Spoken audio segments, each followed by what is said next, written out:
Maya Chen had always loved the drive between Boulder and Estes Park. The winding mountain roads, the way the pine trees stretched up toward the sky like they were trying to touch the clouds, the occasional glimpse of elk grazing in the meadows. She'd made this trip at least 100 times over the years, first as a kid visiting her grandparents, and now as an adult checking in on her aging parents. That December afternoon started like any other visit. Her mom had made pot roast. Her dad had told the same stories he always told about his days working for the Forest Service, and Maya had helped them set up their new tablet so they could video call more easily. Her mother kept fussing over her, insisting she take home leftovers, asking for the millionth time when she was going to meet someone nice and settle down. "Mom, I'm 28, not 80, Maya had laughed, kissing her mother's cheek. "And I'm perfectly happy with my life right now." She worked as a veterinary technician at a clinic in Boulder, and honestly, she couldn't imagine doing anything else. Sure, the pay wasn't amazing, and the hours could be brutal, but there was something deeply satisfying about helping animals. Just last week, she'd stayed 3 hours past her shift to help a family whose dog had been hit by a car. The dog made it, and the look on that little girl's face when they said her best friend would be okay, that made everything worth it. "I just worry about you driving alone in winter," her mother said, peering out the window at the gray sky. "They're saying snow tonight." "It's only 4 o'clock and it's just flurries in the forecast," Maya reassured her. "I'll be home before it gets bad. I promise." Her father walked her to the car, moving slower than he used to. He was 73 now, and while he'd never admit it, Maya could see age catching up with him. It made these visits feel more important somehow, more precious. "Drive. Careful, kiddo," he said, pulling her into a hug that smelled like Old Spice and wood smoke. "And text when you get home so your mother doesn't pace holes in the carpet." "Always do, Dad." Maya's car was a 9-year-old Honda Civic that had seen better days, but it was reliable and good in snow. She'd had snow tires put on back in November, and she kept an emergency kit in the trunk. Blankets, water bottles, granola bars, a flashlight, jumper cables. Her father had drilled preparedness into her from childhood. "Hope for the best, prepare for the worst," he always said. The first 20 miles were easy. Maya had her favorite podcast playing, something about unsolved mysteries that she only half paid attention to. The sky was overcast, sure, and a few snowflakes were starting to drift down, but nothing concerning. This was Colorado in December. Snow was part of life. She thought about stopping at the little coffee shop in Lyons, but decided against it. She wanted to get home before dark, and at this rate, she'd be pulling into her driveway by 5:30. She could feed Bella, her rescue dog, take her for a quick walk, and maybe finally start that book everyone at work had been recommending. Bella was probably pressed against the front window right now, watching for her car. The mental image made Maya smile. She'd adopted Bella from the shelter 2 years ago, this scraggly terrier mix who'd been found wandering the streets, half starved and scared of everything. Now Bella ran her life with an iron paw, demanding walks at precise times and refusing to sleep anywhere except the exact center of Maya's bed. By the time Maya reached Highway 7, the snow was coming down harder.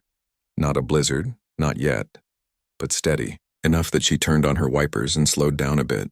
The road here got tricky, winding through the mountains with steep drop-offs on one side and rock faces on the other. No big deal, though. She'd driven this stretch in worse conditions. A few other cars passed going the opposite direction, their headlights cutting through the gray afternoon. Maya noticed most of them had their lights on and decided to do the same. Visibility was getting worse as the snow picked up, those fat, heavy flakes that stick to everything. She turned down the podcast. Something about the weather was making her want to focus more on driving. Call it instinct, call it caution, but her hands tightened slightly on the steering wheel. The road curved sharply ahead, a turn she'd taken countless times. Maya eased off the gas, feeling the car respond. This was fine. This was totally manageable.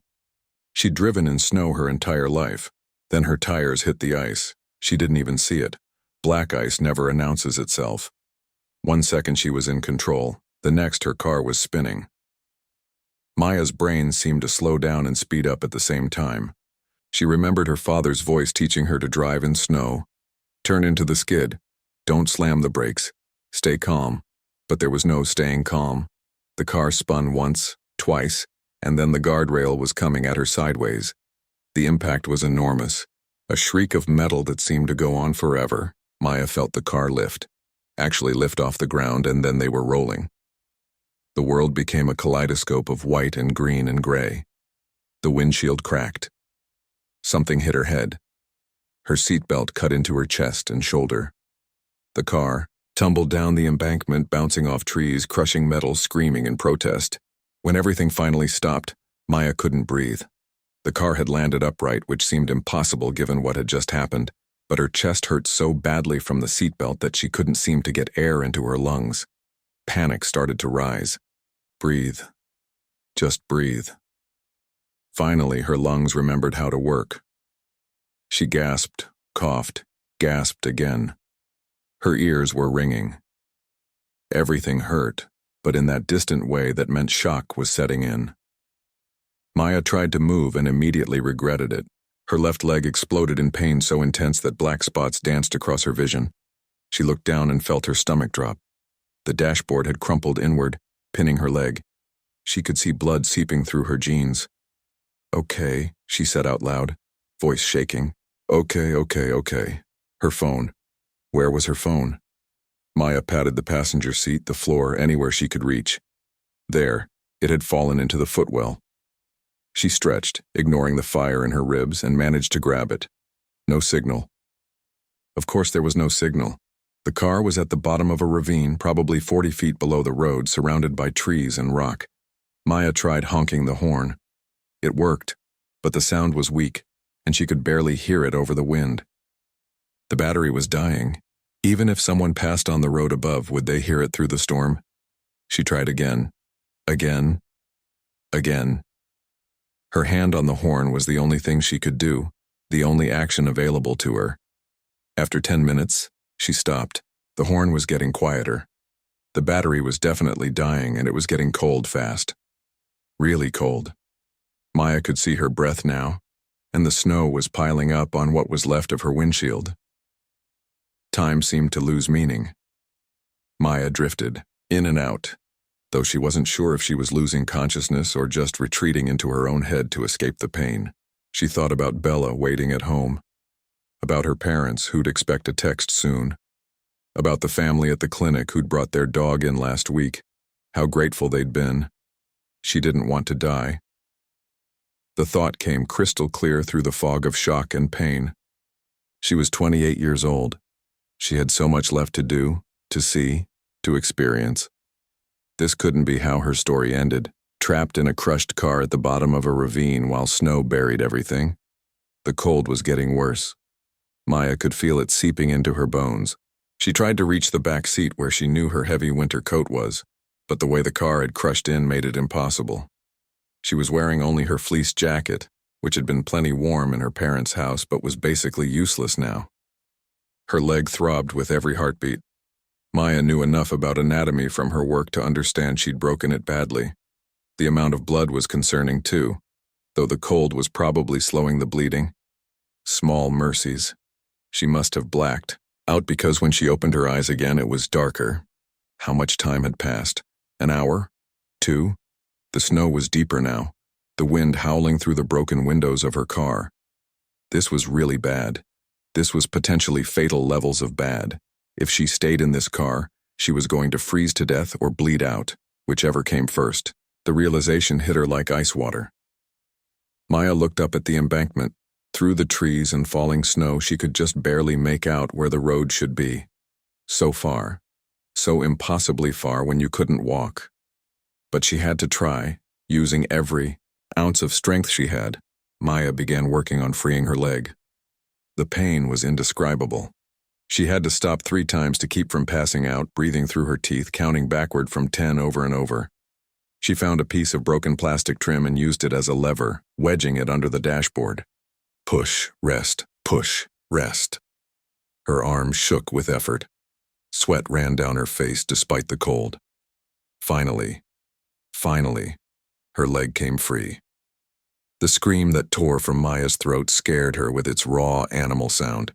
She sat there, panting, crying, trying. Not to look at her leg because she knew what she'd see would make everything worse. The emergency kit. Her father's voice in her head. The emergency kit in the trunk. Maya dragged herself between the seats into the back. Every movement torture. The trunk was accessible from inside, thank God. She found the kit, pulled out everything she could use. The first aid supplies, an emergency blanket, water.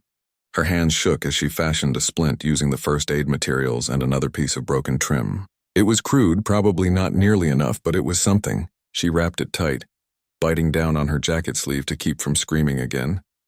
The embankment loomed above her. 40 feet, might as well be 40 miles. But Maya started crawling. The snow was deep, heavy, and wet. It soaked through her jeans immediately, adding cold to the list of things trying to kill her. She used her arms and her good leg to drag herself forward inch by inch, leaving a dark trail in the white snow behind her. After what felt like an hour, she'd made maybe 10 feet. Her hands were numb even inside her gloves. Her injured leg screamed every time it dragged across the ground. She was shivering so hard her teeth chattered. Maya collapsed, face down in the snow, and for a long moment she didn't move. It would be so easy to just stay here, to close her eyes and let the cold take the pain away. She was so tired, so cold, so hurt. But then she thought of Bella's face, her parents' faces, all those animals at the clinic who needed her, all those mornings she hadn't watched the sunrise, all those conversations she hadn't had, all those moments she hadn't lived yet. Get up, she whispered to herself. Get up, Maya, get up. She got up. Well, back to crawling, but it counted. The slope was steep. Twice she started sliding backward, losing precious progress, having to claw her way back to where she'd been. Her whole world narrowed to the next handful of snow, the next pull forward, the next painful drag of her broken leg. Halfway up, Maya couldn't go any further. She collapsed again, this time certain she wouldn't get back up. The shivering was constant now, violent, her whole body shaking. That was bad. She knew that was bad. Hypothermia was setting in. She thought about everyone she loved. Her parents, Bella, her co-workers and friends. I'm sorry, she whispered to the falling snow. I tried. That's when she heard it. Something moving through the trees. The crunch of footsteps. No, not footsteps. Paws. Something was walking through the snow toward her. Maya's heart jumped. Mountain lions lived in these mountains. Bears too, though they should be hibernating. Whatever was coming, she was in no position to defend herself. The sound got closer. Closer.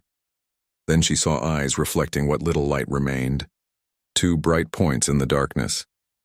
A shape emerged from between the snow-laden pines. Big. 4-legged. Moving with purpose straight toward her.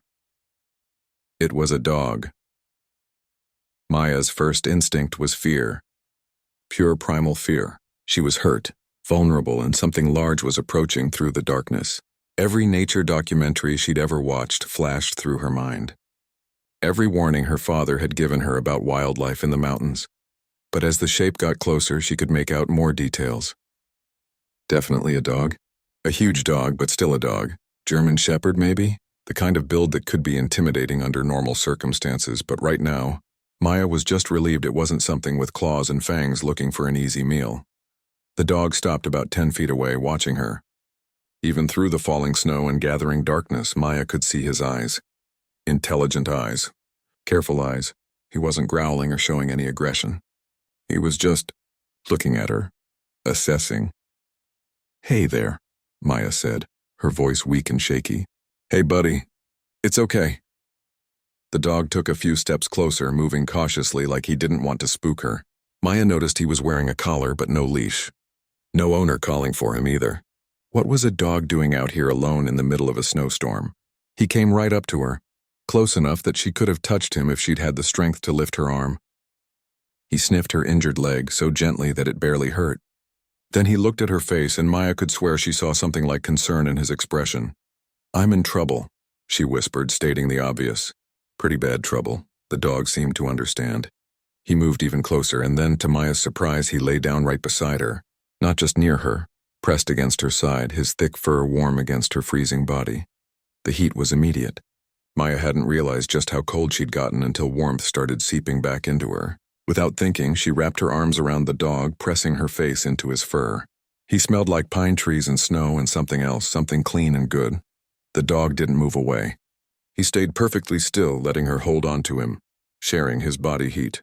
Maya started crying, big gasping sobs that hurt her ribs, but she couldn't stop. The relief of not being alone anymore, the warmth, the absolute impossibility of this stranger appearing exactly when she needed him most. It all came pouring out. "Thank you," she whispered into his fur. "Thank you, thank you, thank you." She must have drifted off because when she opened her eyes again it was fully dark. The only light came from the snow itself, that strange luminescence that happens on winter nights. The dog was still there, still pressed against her. But now he'd shifted position slightly so more of his body covered hers. Maya tried to sit up, thinking maybe now that she'd rested and warmed up a bit, she could keep crawling.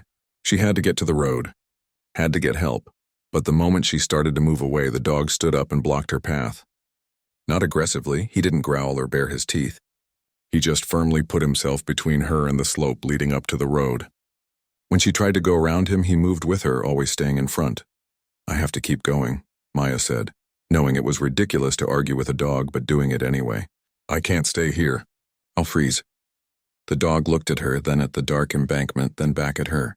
He gently took the sleeve of her jacket in his mouth and tugged, pulling her back down. It took Maya a moment to understand, but when she did, it made sense in a strange way. The slope was steep and icy. In the dark, she couldn't see where she was going.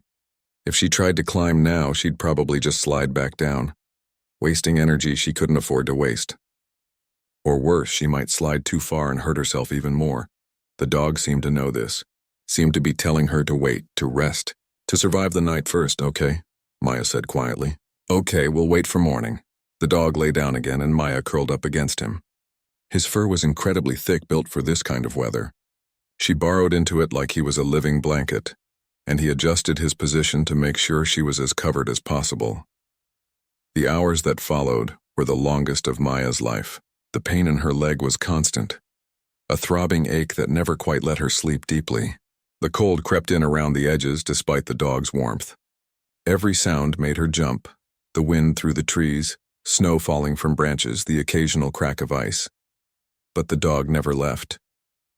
Whenever Maya started shaking too hard, he'd shift position to cover her better. When she started drifting into that dangerous sleepiness that comes with hypothermia, he'd lick her face until she woke up. It was annoying and uncomfortable and absolutely life-saving. Maya talked to him through the night, rambling to stay awake. She told him about Bella, about how excited her little terrier would be to meet him, about her job at the clinic, about the Great Dane puppy who'd eaten an entire sock last week and had to have surgery, about her parents who were probably worried sick by now. "They're going to call the police," she said, her words starting to slur with cold and exhaustion. "When I don't text, Mom will lose her mind. Dad will pretend to be calm, but he'll be freaking out inside." The dog listened, his dark eyes attentive. Sometimes he'd make a small sound, not quite a whine, more like acknowledgement, like he was part of the conversation. "You're a good listener," Maya told him. "Better than most people, honestly. You don't interrupt or try to fix everything. You just stay." She thought about all the times in her life when she'd felt alone. Not lonely necessarily, but alone, making big decisions by herself, facing challenges without backup. She'd always been independent, always prided herself on handling things on her own. But this she couldn't handle alone. Without this dog, she'd be dead already. The thought was both terrifying and humbling. "Where did you come from?" she asked him. "Why are you here?" The dog just looked at Shiar, snowflakes catching in his fur, and Maya could swear he almost smiled. The night stretched on forever. Maya would doze, wake up shivering, find the dog had rearranged himself to keep her warmer, doze again. Her leg throbbed in time with her heartbeat. Her fingers and toes felt distant, worryingly numb. But she was alive, still alive. At some point she started talking about things she'd never said out loud before. The dreams she'd had as a kid that she'd let fade away. The relationship she'd walked away from because it felt safe, but not right. The fear that she was wasting her life, playing it too careful, always being responsible, never taking risks. "Funny time to think about that," she mumbled. "Here I am, might die on a mountain, and I'm realizing I've been afraid to really live." The dog pressed closer, his warmth steady and reassuring. "If I get out of this," Maya said, If I survive, I'm going to do things differently. Take that trip to Japan I've been putting off. Ask out that guy from the coffee shop who always smiles at me. Tell my parents I love them more often. Pet more dogs. God, definitely pet more dogs. She laughed, then winced because laughing hurt. But it felt good to laugh. It felt human. You're getting all my deepest secrets, she told the dog. You better not tell anyone.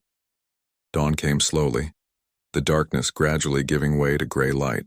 The snow had stopped sometime during the night, and when Maya opened her eyes, she saw a world transformed. Everything was white, pristine, beautiful in a way that would have been peaceful if she wasn't fighting for her life. The dog stood up and stretched. Then he did something strange.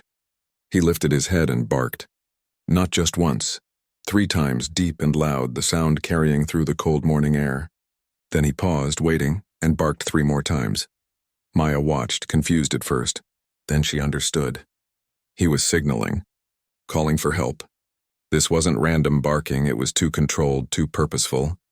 You're trained, she breathed. You're not just some lost pet.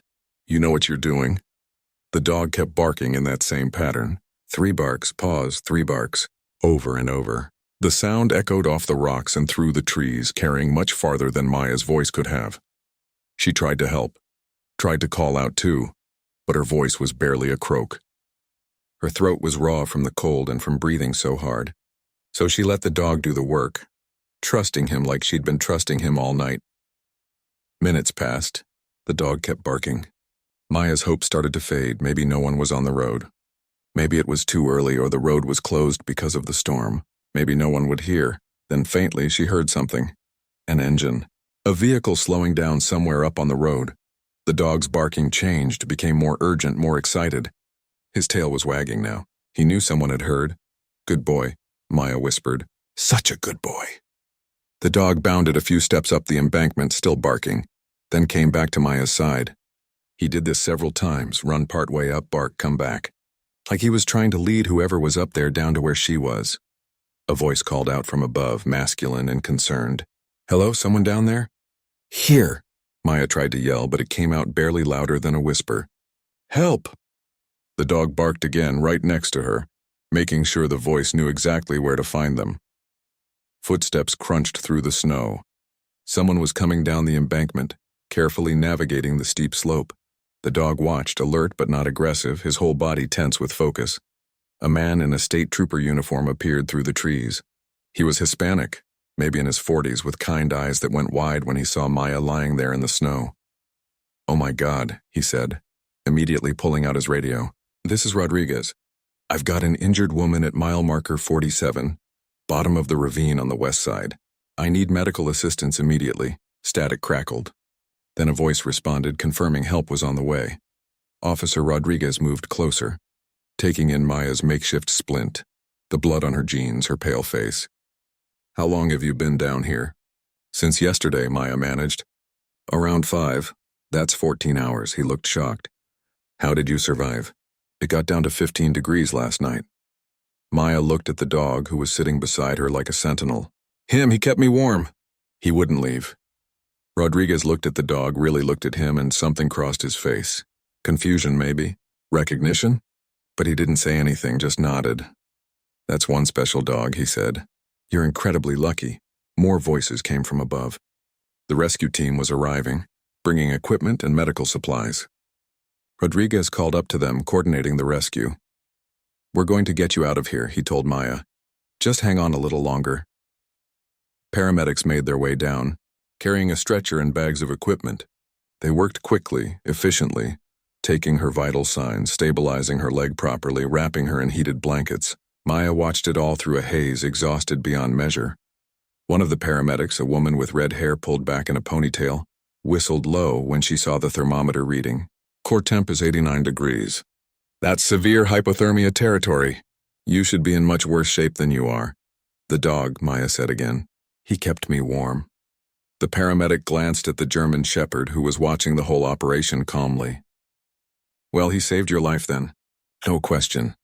As they prepared to move Maya onto the stretcher, she reached out toward the dog. Don't leave him, please. He can't stay out here. We'll get him, Rodriguez promised. Don't worry. They started the careful process of carrying Maya up the embankment. It was slow going.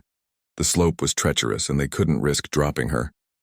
The dog followed, staying close but not getting in the way, like he understood exactly what was happening. At the top, an ambulance waited, lights flashing. Behind it was a helicopter, rotors already spinning. They were going to airlift her. "Wait," Maya said as they loaded her into the helicopter. "The dog. Where's the dog?" "Right here," Rodriguez said. The German Shepherd had jumped into the helicopter without being asked, lying down next to the stretcher. The pilot looked uncertain. "We don't usually—" "He's coming," Rodriguez said firmly. "He's earned it." As the helicopter lifted off, Maya reached down and put her hand on the dog's head. He looked up at her and she could swear he understood everything. The fear, the gratitude, the bond that had formed between them during the longest night of her life. "Thank you," she whispered. "I don't know who you are or where you came from, but thank you." The dog rested his chin on his paws, his eyes never leaving her face, and Maya finally let herself believe she was going to be okay. She was going to survive. They both were. Below them, the mountain stretched out white and endless, beautiful and deadly, hiding a crushed car at the bottom of a ravine where someone should have died. But didn't, because sometimes when you need help most desperately, it comes from the most unexpected places, and sometimes it comes with 4 legs and knowing eyes and warmth enough to keep hope alive through the darkest, coldest night. The helicopter ride was a blur of noise and motion. Maya drifted in and out of awareness, the paramedics working over her, calling out numbers and medical terms she couldn't quite process. But through it all, she felt the dog's presence beside her, solid and real and comforting. When they landed at Boulder Community Hospital, everything became chaos. Doctors and nurses surrounded her, wheeling her through hallways that were too bright after the gray dawn on the mountain. Someone was asking her questions, her name, her age, did she know what day it was? But Maya's attention kept drifting back to one thing. "The dog," she kept saying. "Where's the dog?" "He's here," a nurse reassured her, though Maya couldn't see him anymore. "Don't worry, honey. We've got him." Then there was a mask over her face and someone telling her to count backward from 10, and Maya made it to 7 before the world went away entirely. She woke up in stages. First came the sounds, the beep of monitors, hushed voices, the squeak of shoes on linoleum. Then came the awareness of her body, heavy and distant but blessedly free of the screaming pain in her leg. Whatever drugs they'd given her were good ones. Finally, she managed to open her eyes. The room was dim, curtains drawn against daylight.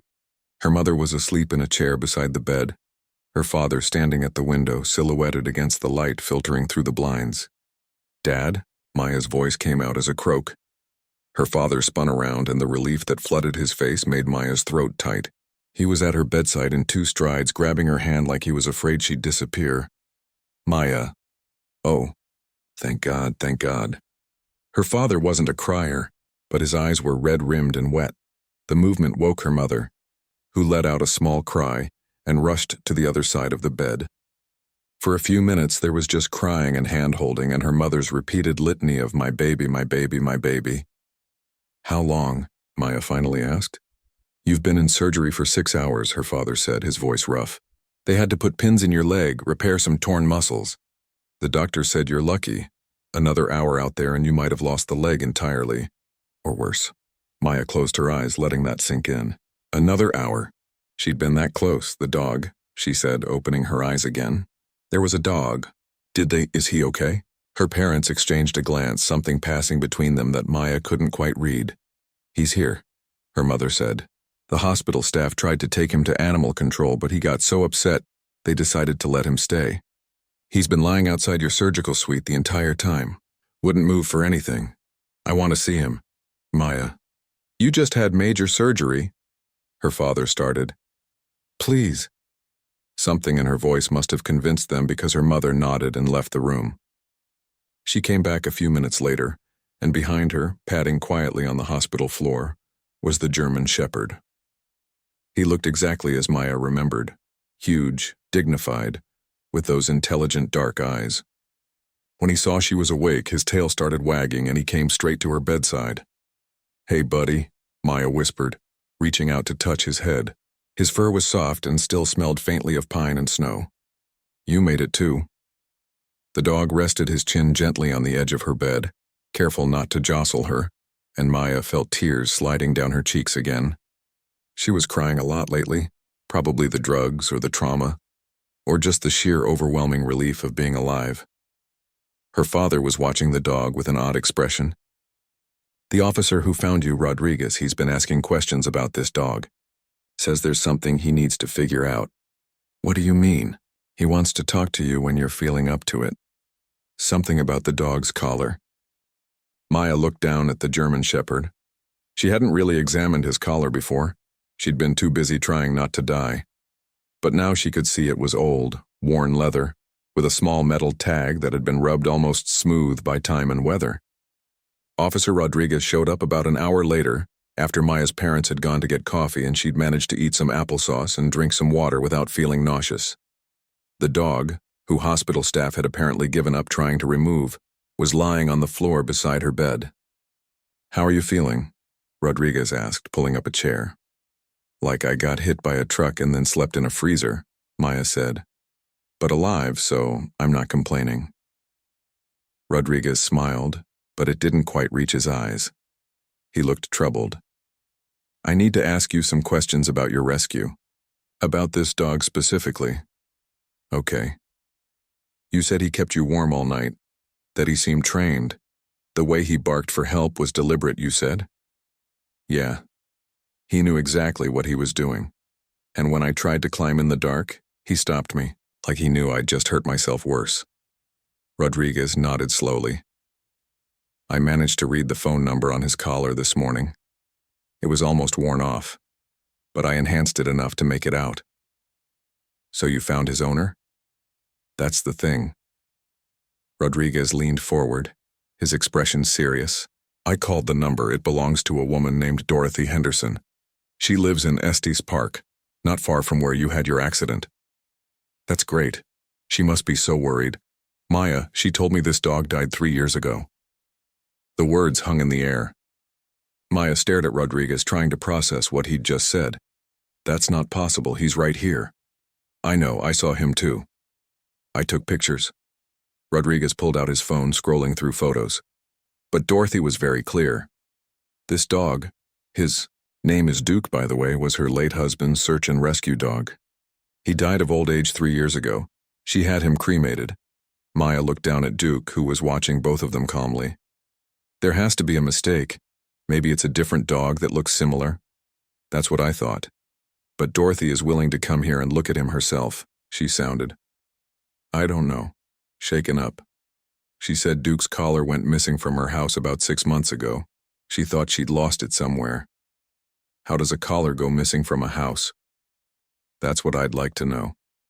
Rodriguez left, promising to bring Dorothy Henderson by later that afternoon. Maya sat in her hospital bed staring at Duke, her mind racing. It couldn't be the same dog. That was impossible. Dogs don't come back from the dead. There had to be a logical explanation, a coincidence. Maybe someone who'd found the collar and put it on another German Shepherd something. But deep down, in a part of herself Maya didn't usually listen to, she wondered. Because there had been something almost otherworldly about the way Duke appeared exactly when she needed him. About how he'd known exactly what to do. About the deliberate, almost human intelligence in his eyes. "Who are you?" she whispered to him. Duke just looked at her, and if Maya didn't know better, she'd swear he was smiling. Dorothy Henderson arrived around 3 in the afternoon.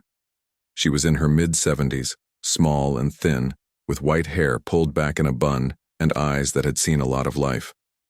She moved slowly, using a cane, and Rodriguez walked beside her to make sure she didn't slip on the hospital's polished floors. When Dorothy entered Maya's room and saw Duke lying beside the bed, she stopped dead. All the color drained from her face, and for a moment, Maya thought the woman might faint. "That's impossible," Dorothy whispered. Duke stood up, his tail wagging, and walked over to Dorothy. The elderly woman's hands trembled as she reached out, touching his head like she was afraid he'd disappear if she pressed too hard. "Duke?" Her voice cracked. "Oh my God. Duke?" The dog leaned into her touch, making a soft sound in his throat. Dorothy sank into the chair Rodriguez quickly pulled over, her hands running over Duke's fur with growing wonder. "It's him," she said, tears streaming down her face. "This scar here on his right paw, he got that during a rescue mission in 2015. A man had fallen off a climbing trail. And this white patch behind his left ear, you can't see it unless you know to look. And the way he tilts his head when you say his name. It's him. It's really him." Maya felt goosebumps rise on her arms despite the warm hospital room. "But you said, he died 3 years ago. I was there. I held him as the vet put him to sleep because his kidneys were failing and he was in pain. My husband, Robert, had already been gone for a year by then. And losing Duke." Dorothy's voice broke. It felt like losing Robert all over again. "Then how?" Maya asked the question everyone was thinking. Dorothy shook her head, still running her, hands through Duke's fur like she couldn't quite believe he was real. "I don't know. I don't understand any of this." Rodriguez was taking notes, his cop face on but his eyes showing his confusion. "Tell us about Robert and Duke, their work." Dorothy took a shaky breath, composing herself. Robert was a volunteer with Rocky Mountain Search and Rescue for 20 years. Duke was his partner. They went on over 100 missions together. People lost in the mountains, hikers who'd gotten hurt, skiers caught in avalanches. Duke saved 17 lives during his career. 17 people who would have died if Duke hadn't found them. He was trained for this, Maya said, understanding clicking into place. That's why he knew what to do. The way he kept me warm. The way he signaled for help. Robert always said Duke had a gift, Dorothy continued. That he could sense when someone was in trouble, like he was tuned into some frequency the rest of us couldn't hear, and Duke never gave up. Even when other dogs would turn back, Duke would keep searching. Robert used to joke that Duke wouldn't rest until everyone was safe. The room fell silent. Maya looked at Duke, who had returned to lie beside her bed, his head resting on his paws. "I had him cremated," Dorothy said quietly. "His ashes are scattered at Robert's favorite overlook, the place where we spread Robert's ashes too. They're together. I know they are because I was there. I did it myself." "Could someone have found the collar and put it on another dog?" Rodriguez suggested, though he didn't sound like he believed it. "That collar never left my house after Duke died. I kept it in a box with Robert's things. And then, about 6 months ago, I went to look at it and it was gone. I searched everywhere. I thought maybe I'd moved it while cleaning and forgotten, but I never found it." Maya's mind was spinning. 6 months ago, and I was in the accident 2 days ago. Where was Duke? Where was this dog in between? No one had an answer.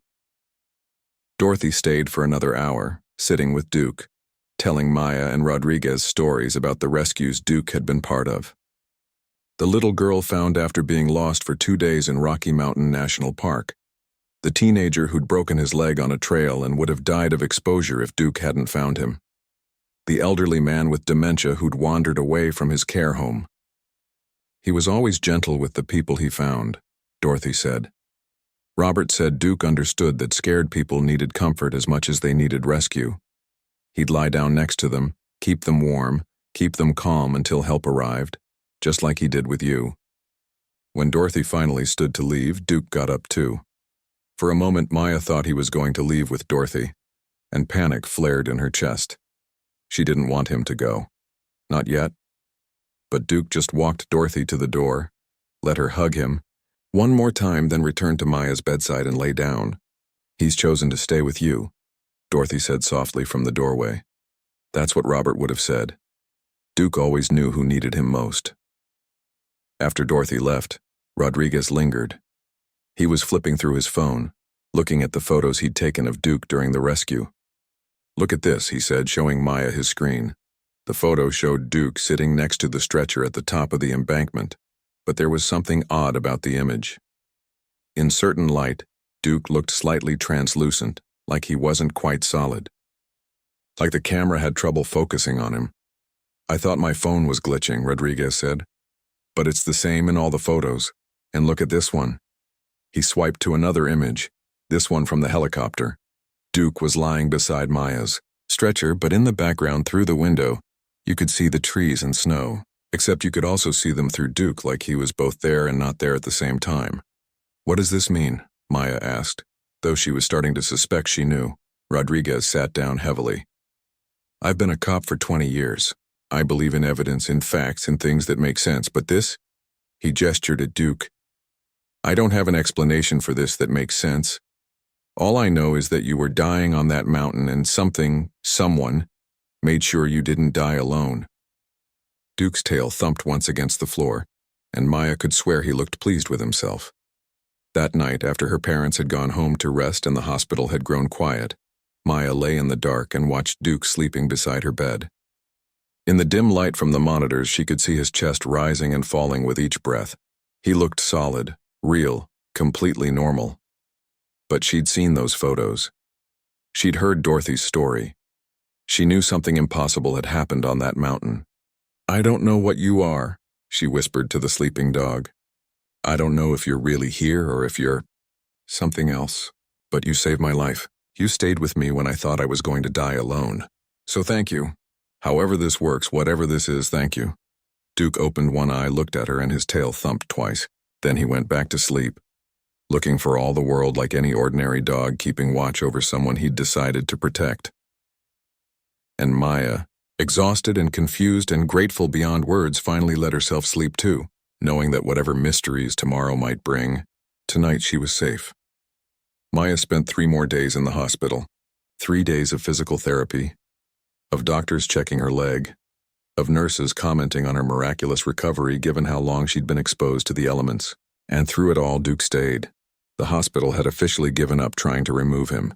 He'd become something of a celebrity on the floor, with staff members stopping by to meet the dog who'd saved someone's life. They brought him treats from the cafeteria, took photos with him, told Maya over and over how lucky she was. But it was the strange things that Maya couldn't stop thinking about. The way Duke would sometimes seem to fade slightly when she wasn't looking directly at him. The fact that he never ate or drank anything, though people kept offering. The peculiar warmth that radiated from him, more intense than any normal dog. On the second day, a man named Chris Torres showed up. He was a driver for a delivery company, stocky and nervous, twisting his baseball cap in his hands. I saw the news story, he told Maya, about your rescue, and I think I saw your dog. The night of your accident. Maya sat up straighter in bed, ignoring the twinge in her leg. You saw Duke? I was driving on Highway 7 that night, running late on a delivery. Around 6:45, maybe 7, there was this big German shepherd on the side of the road, right around mile marker 47, just standing there in the snow like he was watching something. That's where I crashed, Chris nodded. I slowed down because I thought maybe he was lost, you know. Thought I'd check if he was okay, but when I got close, he was just gone, vanished. I figured he'd run into the trees, but it was weird. 1 second he was there, next second he wasn't. After Chris left, Rodriguez came by with more information. He'd been digging into the story, unable to let it go.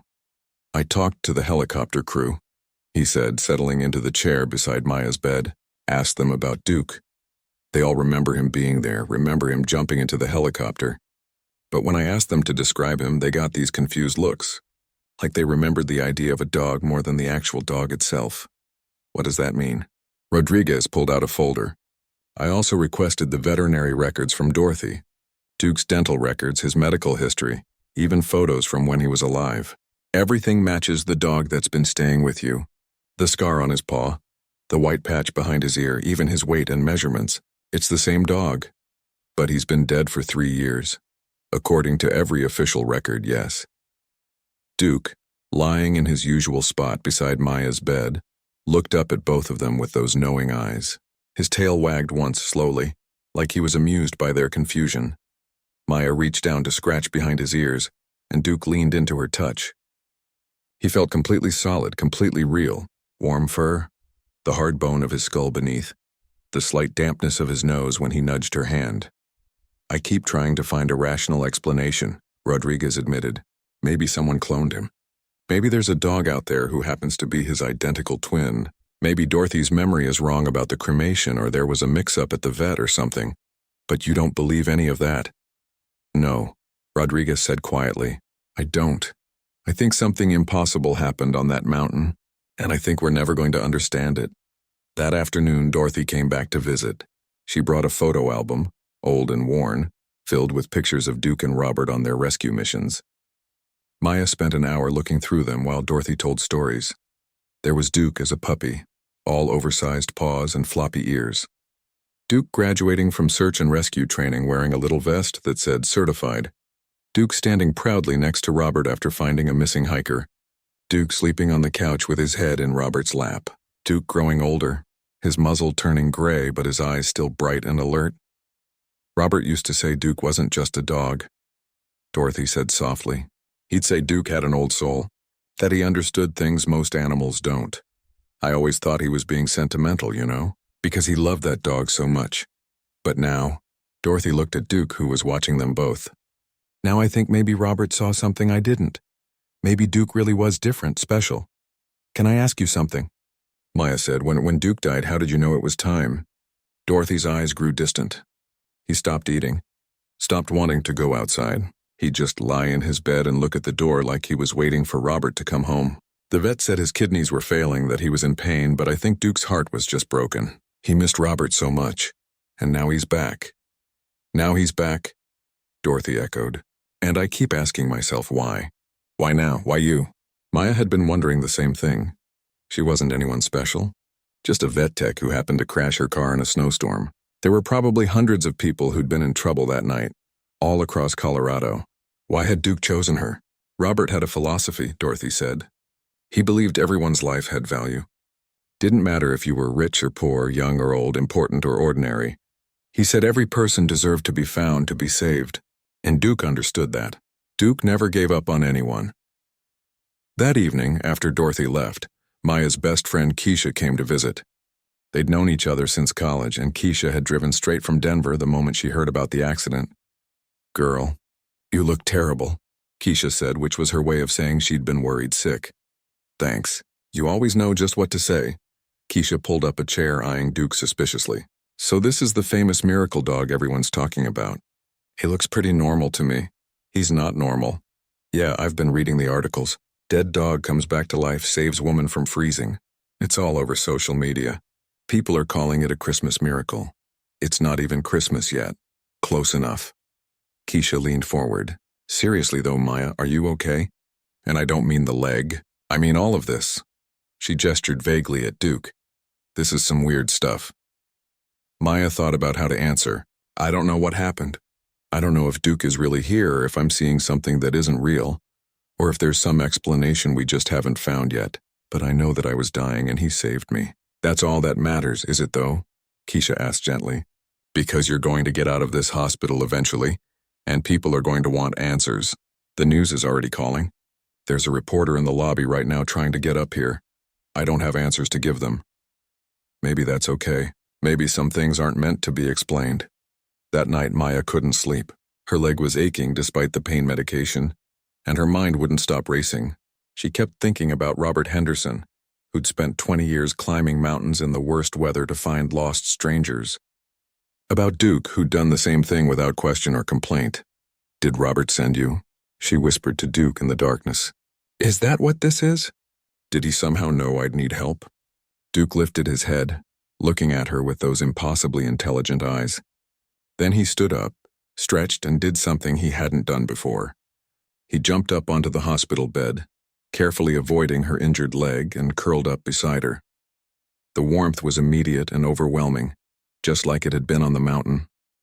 But this time Maya realized it wasn't just physical warmth. It was something else, something that felt like comfort and safety and the absolute certainty that she wasn't alone. She fell asleep with her hand buried in Duke's fur, and for the first time since the accident, she didn't have nightmares. The next morning brought unexpected news. A lab technician came to Maya's room looking confused. We analyzed the dog hair found on your clothes, she said. From the night of the accident. We were just doing it for thoroughness for the report. And the DNA matches German Shepherd like we expected. But there's something odd.